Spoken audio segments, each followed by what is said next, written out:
Na célebre obra 1984, de George Orwell, somos apresentados a uma sociedade distópica em que o mundo está dividido em três grandes potências: Oceânia, Eurásia e Lestásia. Há ainda territórios que estão constantemente em disputa por estas potências. O personagem principal desta obra, Winston Smith, vive na Oceânia, país que naquele cenário se aliara à Lestásia para combater a Eurásia. O próprio Winston se lembrava, porém, que anos antes seu país era aliado da Eurásia e inimigo da Lestásia. No decorrer da obra, veremos ainda outra vez uma troca entre aliados e inimigos sem qualquer justificativa plausível por parte do Estado autocrático liderado pelo Grande Irmão. Não surpreende, portanto, que guerra é paz seja um dos lemas do partido. Trata-se da guerra permanente, não como um meio para alcançar um fim, mais recursos naturais, mais territórios estratégicos ou algo do tipo, mas como um fim em si próprio. A abordagem de Orwell a respeito da guerra não é um mero palpite de sua parte. Na verdade, o autor inglês olhava para sua própria realidade, no caso, o contexto geopolítico do início da Guerra Fria e do recrudescimento do controle soviético sobre todos os aspectos da vida dos cidadãos. A visão orwelliana a respeito da guerra, portanto, não era nada mais do que uma extrapolação a respeito de algo muito real, o motivo pelo qual os governos sempre se envolvem em guerras.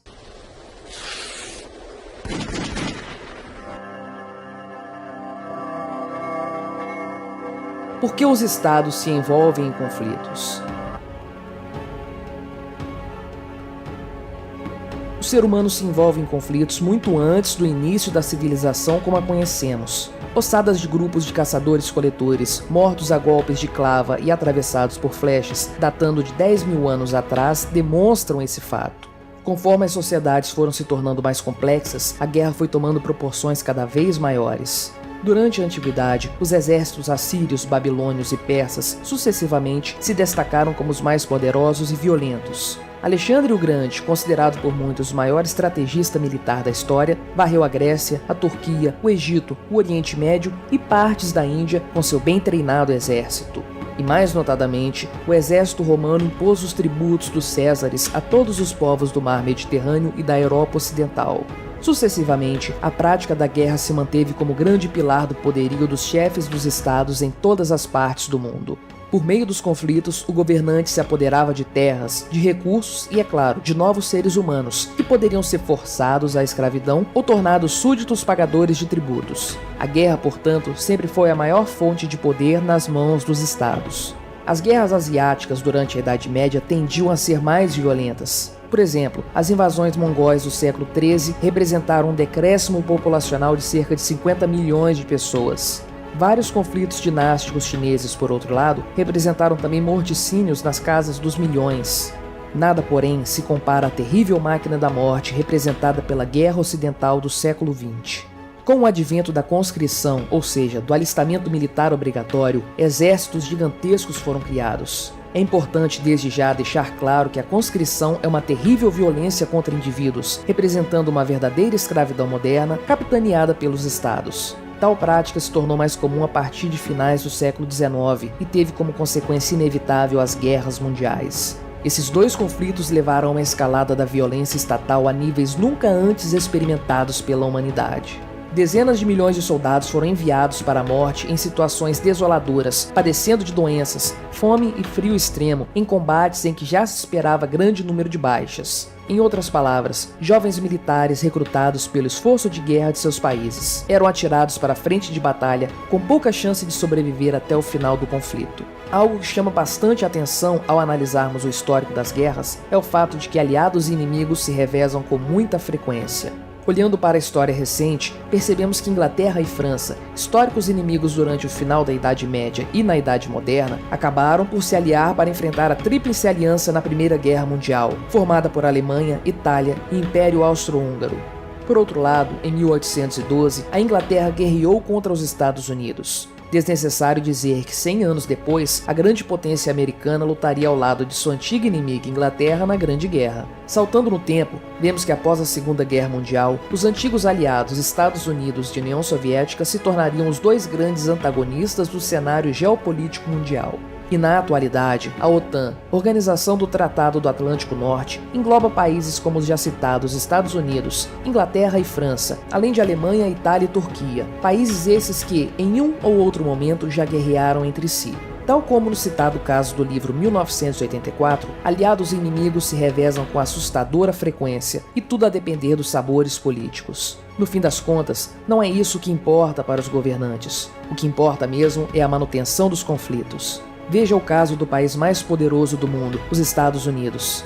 A potência econômica e militar, ano após ano, se envolve em toda sorte de conflitos em todos os continentes, ao custo de quase $1 trilhão anuais. E é justamente aí que reside a explicação para o constante apreço dos governantes para com o exercício da guerra. A célebre obra A Arte da Guerra, de Sun Tzu, inicia com a seguinte sentença: a guerra é um dos assuntos mais importantes do Estado. Em outras palavras, podemos afirmar sem medo de errar que a guerra para os estados não é um meio para se alcançar determinado fim. Ela é, antes, um fim em si próprio. Para um governante, a guerra traz inúmeras vantagens. No caso do envolvimento de um país em conflito, seu governo poderá lançar mão de muitos artifícios para aumentar seu próprio poder. Não são raros os casos em que se decreta estado de sítio em todo o território nacional, ou que se suprimem direitos civis, ou que se confiscam propriedades de estrangeiros, ou mesmo que fábricas e meios logísticos sejam tomados para colaborar com o esforço de guerra. Em seu artigo Guerra, Paz e Estado, Murray Rothbard escreveu: é na guerra que o Estado realmente se destaca, inchando em poder, em número, em orgulho, em domínio absoluto sobre a economia e a sociedade. Para os cidadãos comuns, a guerra é a maior das tragédias. Representará para si e para os seus perdas irreparáveis, tanto materiais quanto morais. Para o Estado, porém, a guerra pode ser o mais vantajoso dos cenários. Além disso, um governante pode utilizar a guerra para afastar crises internas e fazer crescer sua popularidade. Vejamos o exemplo da Guerra das Malvinas, travada em 1982 pela Argentina e pela Inglaterra, da qual já falamos no vídeo A Quem Pertencem as Ilhas Malvinas. O Estado argentino era comandado por um governo militar que, dadas suas desastrosas políticas econômicas que levaram o país a uma grosseira inflação anual de 90%, estava fortemente debilitado. Para os militares no poder, era interessante promover uma guerra com o objetivo de tomar o controle nas Ilhas Malvinas, pois isso poderia despertar no povo argentino um sentimento patriótico que fortaleceria o governo militar. Por outro lado, para a primeira-ministra britânica Margaret Thatcher, que enfrentava forte oposição em seu governo, a possibilidade de uma guerra contra a Argentina mostrou-se uma dádiva.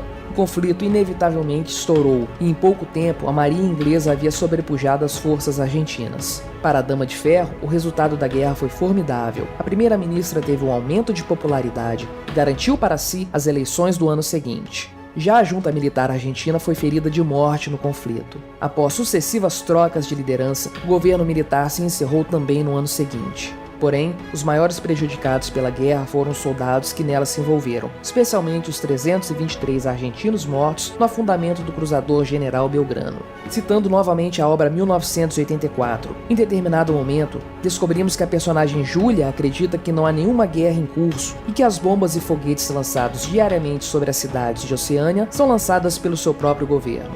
Nas palavras da própria Júlia, é sempre uma guerra após a outra e a gente sabe que no fundo é tudo mentira. Ainda que tal cenário possa parecer exagerado, o fato é que não se pode descartar facilmente a hipótese de que governantes, ano após ano, lançaram hordas de soldados para batalhas sangrentas, com o único objetivo de manter o próprio poder. Essa é, inclusive, a triste realidade das guerras atuais. Enquanto jovens soldados perdem suas vidas lutando por ideais fajutos, os governantes continuam em seus palácios, movendo as peças de xadrez em seus jogos de poder. As guerras, como as conhecemos hoje, só fazem sentido se forem analisadas sob esse aspecto. O preço a ser pago é muito caro para os indivíduos e também para a sociedade. Os conflitos só são vantajosos, portanto, se for possível melhorar a situação de um indivíduo ou de um pequeno grupo de indivíduos às custas de todos os demais. E é exatamente assim que o Estado funciona, e é por isso que, conforme os Estados crescem, os conflitos se tornam cada vez mais sangrentos.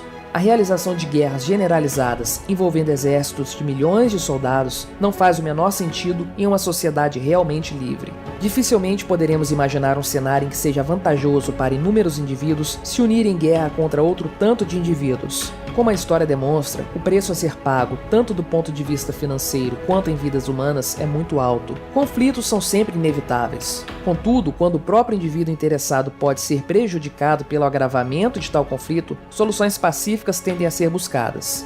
Mesmo, porém, que uma solução por meio de negociação não fosse alcançada, dificilmente veríamos massacres como a Batalha de Stalingrado ou o bombardeamento atômico de cidades numa sociedade livre, simplesmente porque tais eventos não fazem sentido algum, a não ser que haja um estado coercitivo gigante envolvido. As pessoas, em geral, odeiam a guerra. Os conflitos armados representam perda de direitos individuais, o constante terror que envolve o medo de um bombardeamento aéreo ou a invasão de tropas hostis, além de significar perda de poder econômico e, no pior dos cenários, a própria morte, ou a morte dos seus, arrastados de forma não voluntária para o conflito. Olhe ao seu redor e você verá uma sociedade majoritariamente pacífica. Contudo, eleve o seu olhar para o tabuleiro dos estados mundiais e você verá que os conflitos não são a exceção, e sim a regra. No fim, a guerra é mais uma ferramenta que permite ao Estado manter seu poder sobre a população. Não se engane, se o poder de um governante começar a ruir, ele tenderá a apelar para a força. É por isso que podemos afirmar facilmente que as recentes manobras militares chinesas em seu Mar do Sul são uma tentativa de reforçar o poder de seu governo ditatorial. Para encerrar este artigo, citaremos mais uma vez a obra 1984. Em determinado momento, ao explicar para o personagem Winston o motivo pelo qual o partido fazia tudo o que fazia, o personagem O'Brien diz uma frase assustadora e extremamente realista. Não estamos interessados no bem dos outros, só nos interessa o poder em si. Nem riqueza, nem luxo, nem vida longa, nem felicidade. Só o poder pelo poder, o poder puro. Enquanto os estados movem os peões no tabuleiro de xadrez em que vivemos, os indivíduos pagam o preço. Vidas humanas são ceifadas, sonhos são destruídos e populações inteiras são dizimadas. É assim que o Estado se mantém. Não importam quantos tenham que morrer. O importante é reforçar o poder daqueles que estão no topo. Tudo pelo bem do coletivo. Tudo pelo bem da nação. Todo o mal existente sendo praticado pelo bem de todos.